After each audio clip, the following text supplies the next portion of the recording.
Y Media Group, the fastest growing media group in North America.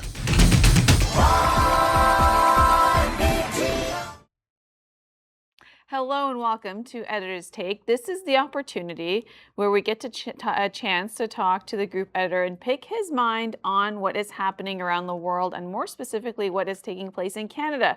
There's so much news. We had the July 1st deadline come and go. Well, Happy Canada Day. It was the 159th year for Canada, but it was also the 6th year of the CUSMA review period.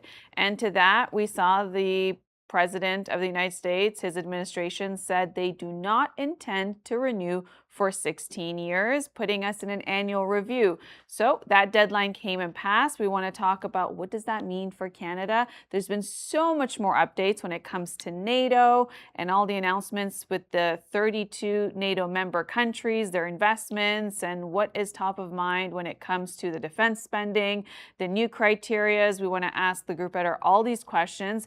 And of course, we can't forget this ongoing war, conflict, ceasefire, and now what could be the end of a ceasefire between the United States and Iran. And this conflict affects the global economy. So, of course, joining me today for the Editor's Take is the group editor of Y Media, Yudhvir Jaswal. Hello and welcome. How are you? I'm doing great. Thank you so much for once again inviting me at Y Media's Editor's Take. It's always good, got some good feedback last time. We had great discussion at the Editor's Take, and I'm looking forward to carrying on. I think once again in this week, there's lots happening. As you just mentioned, Canada Day, I was part of the celebrations at Canada Day, and I did make my mind clear. I think, and I'll say this on every stage, every opportunity that I get, Canada should aim to become a global power, if not a superpower. I said that at the discussion at Economic Club of Canada, and I think I'll say this everywhere on Canada Days as well. And Canada at the global stage, I think this is a great topic since we just had seen the celebrations of Canada Day, but we also have challenges like the separatist movements, whether in Quebec or in Alberta. We have economic challenges as well. We have challenges from south of the border.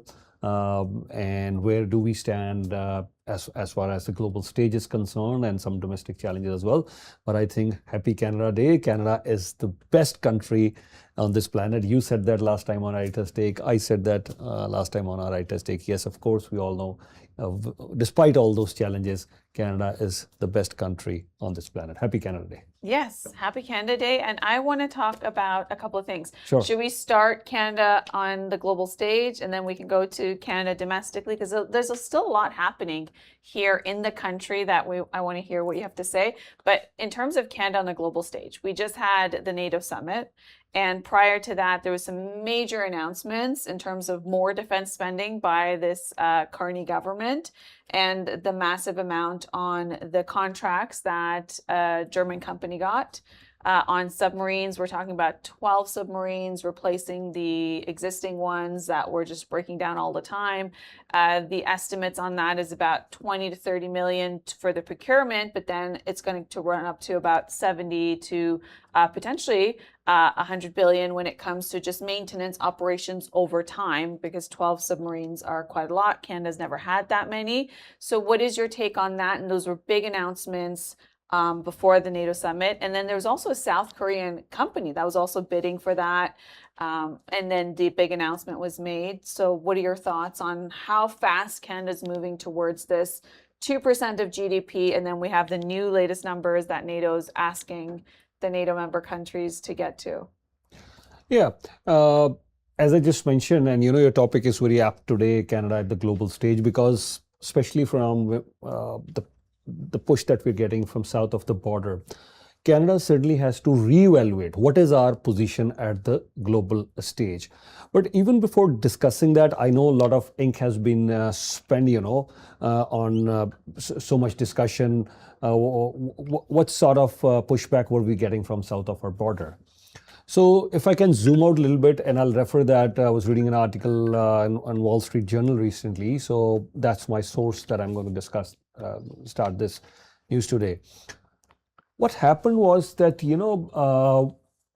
our former Prime Minister, Justin Trudeau, he was being questioned from President Trump, and that yes, either Canada becomes a 51st state. And when Trudeau started discussing all these issues, our former Prime Minister with Trump, so he said, here's another idea, and this is as much as I try to read as many international papers as I can. And thank you, you told me about the Times News. We'll discuss that, the Financial Times News later on. But sometimes I do miss. But anyways, I have never read this thing before. What I read in Wall Street Journal, that Trump. This is Wall Street Journal. That's the source. It's not me here. I don't have any sources like that. But they said, Trump even suggested, why don't we then break Canada into two parts, red and blue? Or, yeah, this I read before that Trump was mentioning that, the agreement 1908, the border agreement that we have, he says he's going to rip it apart, and then, your country is going to go into chaos, so there will be so many issues. So all these things, how Trudeau dealt with all these pressures, I don't want to go too much into detail because we now want to talk about Canada at a global stage today and future. But I was just giving you the context that what lies in the background, why we were shaken up to the core, why we really had to think about what's our position. Because we always thought U.S. and I think we still all believe, I still believe U.S. as our big brother, though our former Prime Minister Justin Trudeau clearly said this, that no, it's all over, the relationship won't be same. And our current Prime Minister, not many will know the thing that I'm about to say, unless you really, really go in depth into all the international papers, the thing that I'm about to, I won't say reveal, about to discuss. When Keir Starmer, the then Prime Minister of England, when he spoke with our Prime Minister Mark Carney regarding how do we deal with, President Trump, and, we have to salvage the relationship, the Western countries' relationship, the West and US. So our Prime Minister Mark Carney was quite blunt. He said, what are you talking? There's no relationship at all. There's no relationship at all. So what are you talking? We have to work or all. These were the very words of our Prime Minister. And if we all saw the Davos speech, but one of our colleagues, he travels around with Prime Minister, and we get a lot of insider news as well, even otherwise, not just from my colleague, but we get lots of other insider news as well. So Prime Minister Mark Carney, he woke up at 4 a.m. in the morning while he was traveling from China to Switzerland for the Davos Summit. And I know for a fact, we all know for a fact, he writes all his speeches by himself. I had a front row here at one of the events where Prime Minister Mark Carney, before he was about to address, he was, just finalizing all his speech. So that Davos speech that we all saw, he wrote that at 4 a.m. in the morning, 2 hours nonstop. So now I'm revealing some sort of insider details here for you. So he made sure because he knew, he was anticipating that this is a speech. And after he delivered that speech, so it was written all over. I mean the Western powers, the European powers, they clearly, and there was in this Wall Street article that I read recently, they are mentioning that here is a man, Mark Carney, who has really led the rupture of the relationship between the West and the US. So just let it sink in. Wall Street Journal is putting up a 2-series article where they're not only discussing the rupture between the West and US, but they're also clearly saying Mark Carney. The relationship should, with due respect, 10, 20 years ago, or even for that matter, 2 years ago, the relationship between West and US would have been decided by England, France, Germany, maybe Italy, Spain, or some other countries. But here it is, a Canadian Prime Minister. The Canadian Prime Minister, he's been, tipped as the leader. Yes, he's the one who's leading the rupture. And as I just mentioned, he's clearly said it to the British Prime Minister, there's no relationship at all.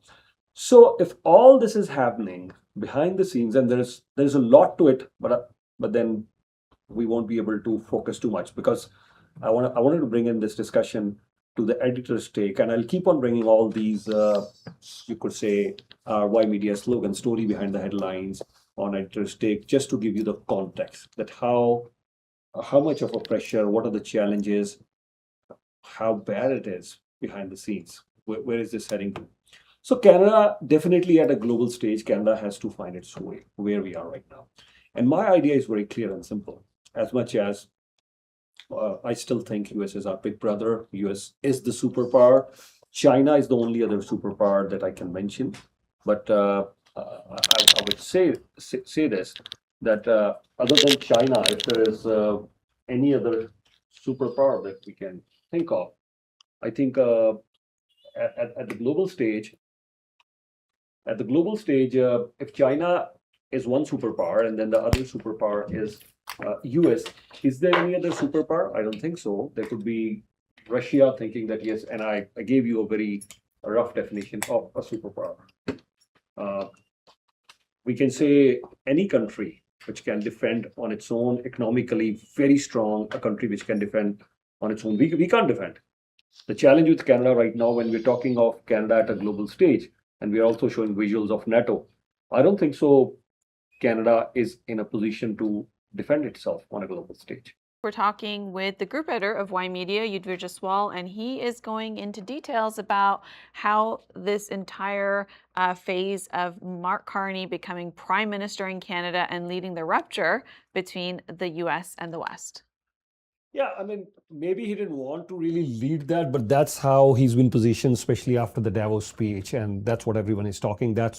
And you know, when a newspaper like Wall Street Journal, which is read quite widely across the globe in US as well, when that paper positions you like that, so obviously, willingly or unwillingly, you become the poster boy of rupture relationship between the West. I'm using all these terms now because you become the poster boy of the ruptured relationship between the West and US. That's what's happening. So that's why it's very important right now to understand where do we stand at global stage. Because when we're talking NATO, you know, it was all built around US.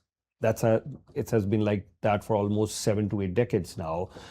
Yes, of course, the countries came in and there are other countries who kept on joining the NATO alliance, but then that's how it was structured. So where is Canada's place? I think Canada, first things first, we need to, as you were just mentioning, we need to look at our economic capabilities. So that's why I think I've lost the count, but I'm pretty sure it will be close to around 27 to 30, the countries that our Prime Minister Mark Carney has visited, number one. Secondly, we started relationship with those countries where, again, Canada's relationship was ruptured. For example, Saudi Arabia. You know, we all remember that in that was way back in 17 or 18, I guess. Yeah. So thanks for reminding me that. Yeah. Yeah. When we know that the tweet from our Chrystia Freeland, she was the foreign affairs minister at that time. She went on to become the deputy prime minister. But there was a tweet regarding the women's rights in Saudi Arabia, which wasn't wrong, I think. But maybe, you know, that's what diplomacy is all about. I mean, they would love to hear our Prime Minister Mark Carney raised the issue of human rights this time too. But this was raised behind closed doors. And, you know, the Trudeau era, with utmost respect, I'm saying this, one of the challenges that Trudeau era faced, maybe they would need to learn the spellings of diplomacy once again. At that time, we had ruptured our relationship with Saudi Arabia, our relationship with China, our relationship with India, so many other countries. Now, Mark Carney, you know, once again, he's really, set the tone for good relationship with China. Of course, the EV vehicles is a challenge with respect to US. He's also now mended the ties with India and also now with Saudi Arabia. It's after almost good 26 years after a prime minister has gone to Saudi Arabia now. So I think not only are we investing in our relationship with all these countries again, second, the trade partnerships. We are working on a free trade agreement, which I think could be done by the end of this year with India, one of the largest economies. We are working on trade deals with many other countries, including we started discussions of a trade agreement with Turkey as well. So I think those are the economic fronts, those are the diplomatic fronts. Talking about the defense front, you're right. I think we've already touched our target of 2% of our GDP for our defense spending. That's what our Prime Minister claimed at the NATO Summit. Last year on Editor's Take, this is exactly what we're discussing. Billions of dollars would be spent. Because $400 or $500 billion would be spent in the next 5-10 years on the defense spending. And this is going to be the largest deal that we're talking, the submarine purchase. Though there's no figure attached to it, I would assume the reason precisely could be then, you prioritize the negotiation part itself, because if you already put a number, okay, this is the number, then how would you really negotiate? I think they're still negotiating with Germany, but we all know it could be in the tune of, by the time the final numbers roll out, maybe 60, 70, 80 or 90 or even 100 billion. That could be the price tag for all that. And these things don't happen right away, because you place an order, any defense order works like that, whether you're purchasing F-35s or Sukhoi, or you're buying submarines. This is the procedure, and you have to get into the line, and then you place an order, you put down some money, then the production starts. So it takes years and years to get all that. So for Canada at a global stage to become an economic power, to become an IT power, to become a military power, and when I say IT, it means the tech power, actually, the tech power. These are the three criteria. The fourth, of course, being the prosperity of citizens to become a global power. That's what I am. So I think Canada is doing relatively well. I think I've said quite a lot. I want to hear your viewpoints on that, and if there are any questions or if there's anything, I'll definitely add to that. Please. Yeah, it appears that Prime Minister Mark Carney is very well aware of the time that had created his ability to become a politician. I mean, with President Trump's second term, his election, it created a vacuum for Canadian federal politics as well as provincial to just kind of get shaken, more obviously federally, because then you had Prime Minister Justin Trudeau step down. After Chrystia Freeland, his deputy prime minister, stepped down, many MPs asking him. Then you had from the South, from President Trump, calling him Governor Trudeau in 51st state. And it created an environment where it was just not possible for Trudeau to proceed into yet another election. I guess it would have been his fourth. And then the Trudeau era created the rise of Pierre Poilievre, right, the conservative leader, and his popularity 20 points ahead because people were getting tired of the Trudeau way of doing things, almost the way Prime Minister Trudeau, as well as Deputy Prime Minister Chrystia Freeland or Finance Minister Chrystia Freeland, the way they were is they would kind of like, they had the ideals, Canadian ideals, and then they would talk down to the other nations, right? Which is what you're referring to with Saudi Arabia. Valid points, you said, but the whole point of diplomacy is, you can have it behind closed door and meetings, but at the same time, the way it used to be is like, this is how you should behave. These are Canadian values, and we'd like to instill Canadian values on the other parts of the world, right? It was just the way they did things, and that's the way they also did it in Canada as well, right? And so to some point, it created this vacuum for just straight talking person like Pierre Poilievre, who will just say it as it is, says, let's cut all this talking down to people and ideals and pushing it down on them. And, whether it's the carbon tax or whether it's, the vaccinations that's mandatory or some of the other things that was really like anti-pipelines and creating this debate of like, are you going to be environmentally friendly or are you going to have an economy when it comes to oil and gas, right? And it made these divide and conquer situations. And when we're talking about like genders and how many genders there are, like the conversations were completely different like 2 years ago than they are right now. And so it appears that Prime Minister Mark Carney was very well aware of the moment of time that he is going to enter politics and why people are voting for him. I mean, this is a private citizen. Yes, he was the governor of the Bank of Canada and England in public profiles, but at the end of the day, he was never a politician, right? Those were appointments. Those were not elections he ran to become governor. So here you have someone who's a non-politician stepping in and becoming prime minister and obviously very well aware of what the country is expecting in terms of performance what the country's asking for in terms of where do we stand and where are we going to go from here. And so it appears in many ways, and whether you agree or disagree with the things he's doing, he is rising to that moment of making decisions on, yes, we will go from 1.4% of GDP that we've been kind of, NATO's been asking about for the last decade to, yes, we'll meet the 2% criteria, and then now say, we're going to hit 4% by 2030. That's like double the spend in 2.5 years. And then with his sovereign wealth fund, doesn't actually work like the other ones, but he started that. He's very actively, like you mentioned, bringing some of those relationships back online, having a reset. So it really appears like he's a worker. Like he doesn't like to just sit in the prime minister's office, and he likes to actually be out there and visit. And it appears that when he goes, whether it's for a NATO summit or the Davos, he will go do multiple trips right before and after and set those up. So he is working now. That's created this entire situation where things are also going really fast with the spending, with the investments.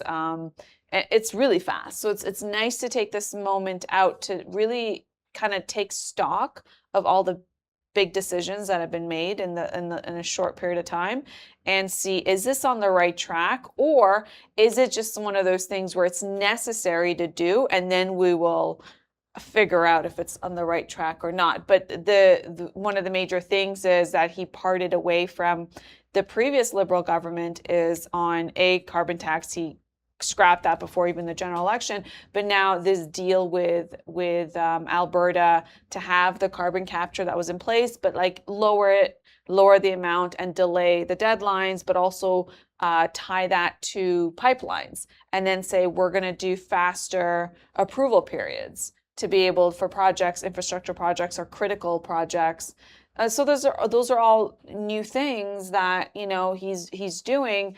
And so at the same time, it also begs the question of, and then he's also very Machiavellian, I would have to say. And I use that because, look, like he took 4 conservative MPs, 1 NDP MP to cross the floor. Then he now appointed another conservative MP to Senate. That hasn't been done with an MP in opposition by a prime minister from the opposite party since like 1993, like something significant.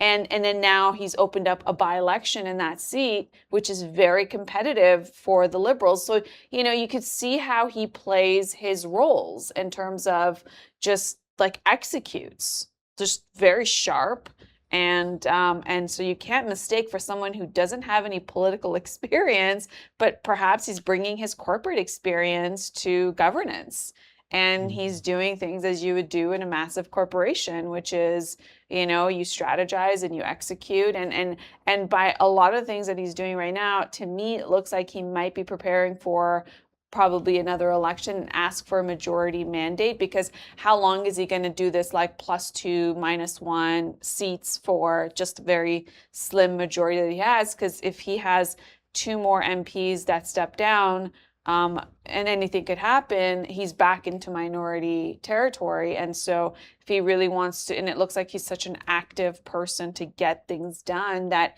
he doesn't want to suffer, going back into minority, he may ask Canadians for an election, say, give me a majority so I can do what I can. Here's what I've done in a minority government. Here's what I accomplished when I just got a slim majority, and this is what we want to do.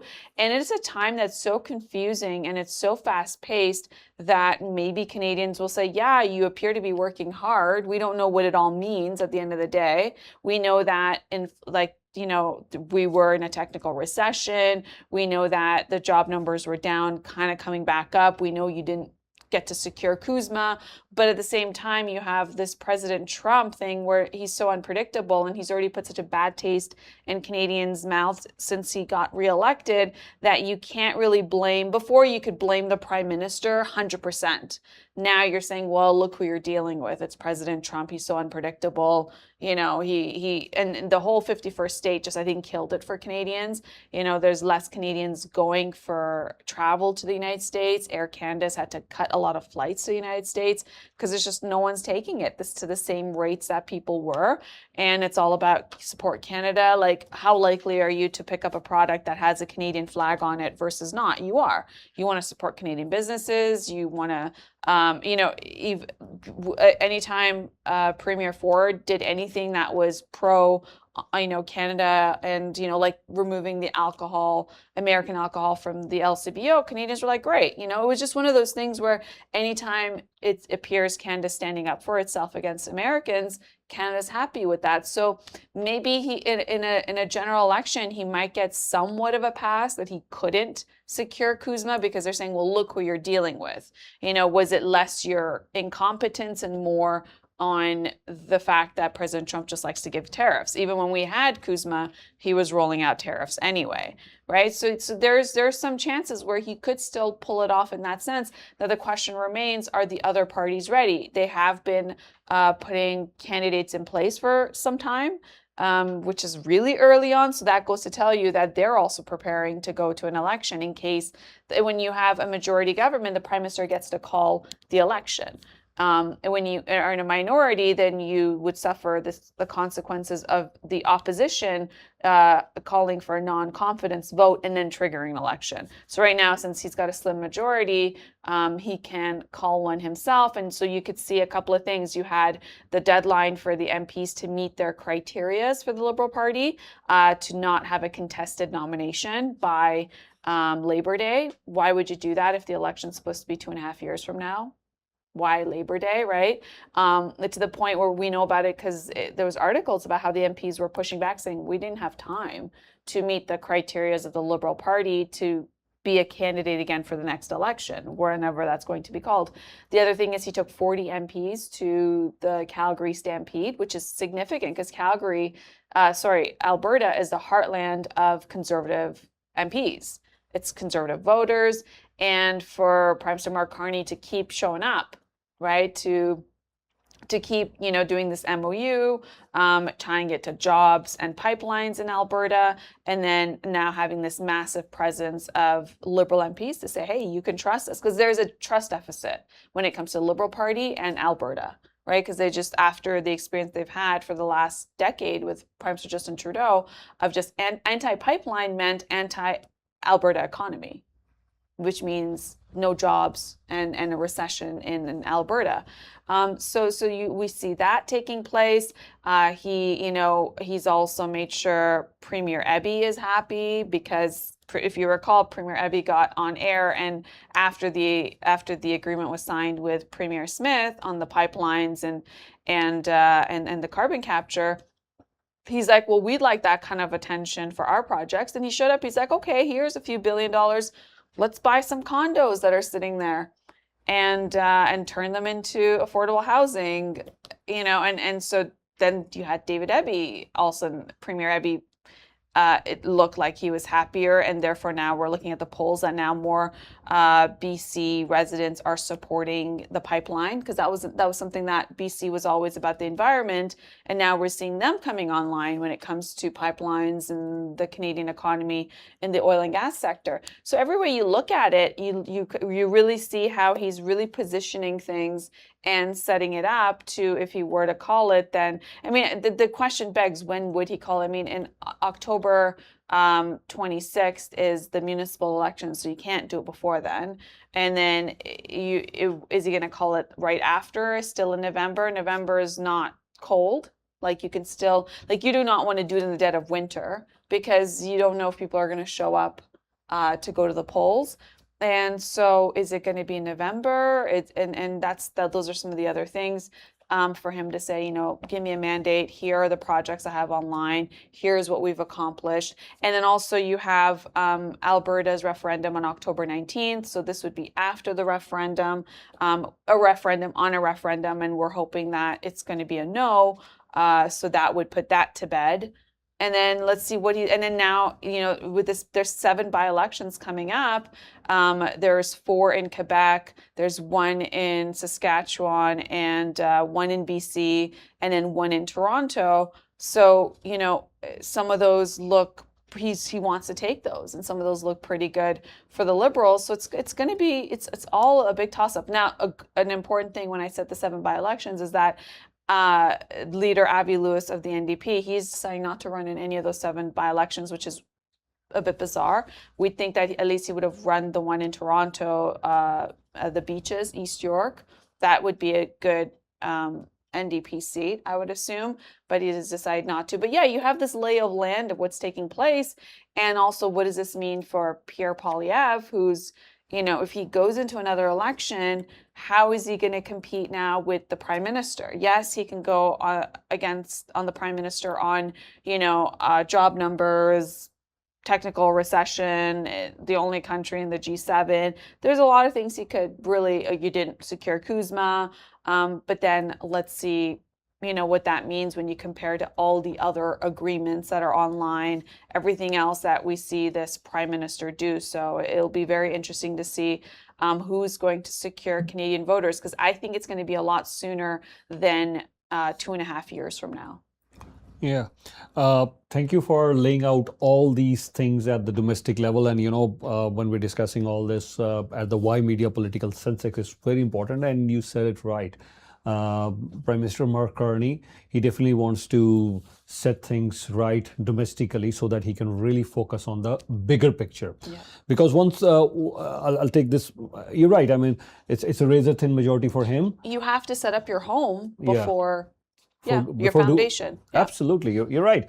And then, you have to have that sort of luxury that, okay, fine, you're in the 190, 200 zone. So that way, if there are a couple of MPs suddenly deciding to retire for health reasons, for family reasons, or otherwise as well. So a couple of MPs here and there won't matter. So the Prime Minister can be, really focused on the job at hand, which is, the economy. The economy is the major thing. It'll always be the major thing. The defense policy, the foreign policy, then there are so many other factors that the Prime Minister has to focus, So I would agree with you that yes, if at all, the Prime Minister could have that luxury, that's great for Canada to function, for any Prime Minister for that matter, to function better at the global stage. But once again, as we were discussing Canada at the global stage, I'll just mention a couple of points, and then maybe whatever topic you want to pick, NATO or anything else, the U.S. Iran war, we can do that. But for Canada at a global stage, I also want to highlight this once again, that we are bringing a lot of investment.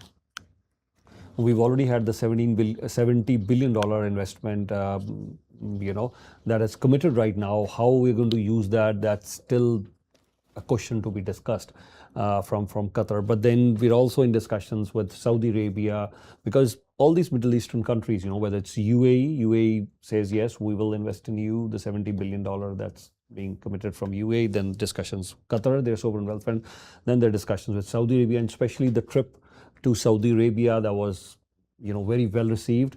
The leader himself, Mohammed bin Salman, he organized a great reception. He welcomed our Prime Minister Mark Carney, and our Prime Minister Mark Carney, he says your vision for 2030 is great, which is very much aligned with the Canadian vision as well, to double the non-US exports. That's what they're aiming at. So all these decisions that they're taking, plus I'll also mention, we all know there's going to be an investment summit here in Canada on 14th and 15th of September. I spoke with Prime Minister. I said, what, our awards night, Y Media Awards night, is on 10th of September. I'm just kidding. So it's good for us that those dates do not coincide. We do an awards event which is quite huge, Y Media Awards on 10th of September, but then you have 14th and 15th of September, the investment summit. I think the target is close to $1 trillion. So if you get 70 billion here, 30 billion here, I think so. It's an ambitious target though. Getting $1 trillion in investment, but I think even if we get half of that, around $500 or $700 billion, in the next few years, I think that'll be great. I know there are not many shovel-ready projects sometimes, and it is challenging, because when you're attracting these sovereign wealth funds, you would want some sort of shovel-ready projects for sure. But I think Prime Minister Mark Carney, he has his own ideas, and I'm pretty sure, as you were mentioning earlier as well. I mean, the 20-odd billion that he's really committed. That's not the exact number. It's close to $20 billion that he's committing with David Eby, the Premier of British Columbia. So there's a huge investment going into the Port of Vancouver, one part of the Port of Vancouver. That's a huge investment there. So, and there is a huge investment going on the environmental side. Maybe if not the environmental side, but the investment into the port, I mean, investment into any sort of energy infrastructure. I'm sure many of these countries who have sovereign wealth fund, they would be interested in investing in that sector. And by the way, UAE is not new to any sort of investment. We have been getting, there are companies in UAE who have been acquiring Canadian companies. So the investment from Middle Eastern countries or from China, from India, there is already investment happening from China. There's already investment happening from Europe. There is already investment happening from Middle East, from India. All those big companies are already playing an important role in investing in Canada, and we want to attract more investments. So Canada does become, a player at a global stage. I'm saying a major player, or the term that I'm regularly using is that yes, Canada has to become a global power. Yeah, and what's interesting is he's going to Saudi Arabia at a time where their economy has been hurt because of what's happened with the conflict with U.S, Israel, and Iran. And when the Strait of Hormuz dropped in its passageway of vessels, it hurts the economy for Bahrain, Qatar, Kuwait, UAE, Saudi Arabia, all of those countries. So here he is, he's showing up at a time where they actually need. And so if you think about it, here's Mark Carney, the banker, right? Sitting, running massive investments on the markets. I'm talking about his previous roles. And now he's representing a country with the fourth largest oil reserves, with critical minerals and and infrastructure and an educated workforce. Why wouldn't you roll the red carpet? Because he understands what Canada actually values. The value of Canada is not. I'm not just talking about the commodities market, but I'm talking about when it comes to Canadian expertise on LNG, crude, critical minerals. Like, there is an expertise in Canada on how to manage, these industries. So it's not just, oh, we have it and we're going to just sell it wholesale and it's just going to be a commodity rent. And so that is the difference of now it appears perhaps Canada is seeing itself the way the rest of the world already knows what Canada is. It's one of the richest countries in the world. It's the second largest landmass in the world after Russia, and we're so rich beyond means and everything else. And another thing I'd like to say is, with all the investments that it appears that are going to be attracted into Canada, it's so important to maintain our Canadian values. And I say that because for the longest time, I feel like we got caught up in American culture, American music, American movies, American pop culture, and the products we use, everything else. We just got tied into, almost identifying with Americans but not being Americans, in terms of, we use all the American stores, American chains, American goods. And so now this is American movies. Yeah, that creates a culture, right? American music, American movies, that creates your need to want to, the West is, any capitalist society, yes, it's created wealth, but it's also about consumption. At the end of the day, it's sell more, buy more, right? How do you hit your targets? You have to sell more. You have to sell every quarter, more of it, more. That's what capitalism is, right? I'm not saying that it's bad, but it's worked so far for many. That's a whole nother conversation of, the people it's left behind. But at the end of the day, it's really important to be able to maintain our Canadian identity. And what is that? Is and the whole force of like wanting to have more Canadian content and consume more Canadian products. I think that's now something that consciously we have to do, because if we have companies from the UAE coming to buy us or invest here, or from Saudi Arabia, or even from parts of Europe, you know, and of course America's been so entrenched in Canada in terms of all the things we consume from them, is I think we need to also find our own so we don't lose that along the way, because we're looking for investments and for jobs. And so there's a fine balance of, like, for example, no amount of investments into like you know, Germany is going to change the German identity, for example. Right? No amount of you know, immigration or investment in the United Kingdom is going to change the English identity, right? So that's I think that's one thing I think we should explore a little bit more, as just a big picture, you know. Yeah. Yeah, I think you're right in many terms, and I think Canada is definitely in search of its place at the global stage. That was our topic, and I couldn't agree more on the points that you've mentioned, that yes, we should really now move, as much as we could respect US as our elder brother, but we should definitely move out of the shadows of the US as a big brother taking care of a million things for us, from defense to the tech hub to the movies to the music that you just mentioned. Of course, we're growing up. We're growing up. We're growing up. We're growing up, and you know, growing up has another thing attached to it. There's our teething problems. So when we are growing up, we will have some teething problems. We will have some challenges, and which is fine as well. Yeah.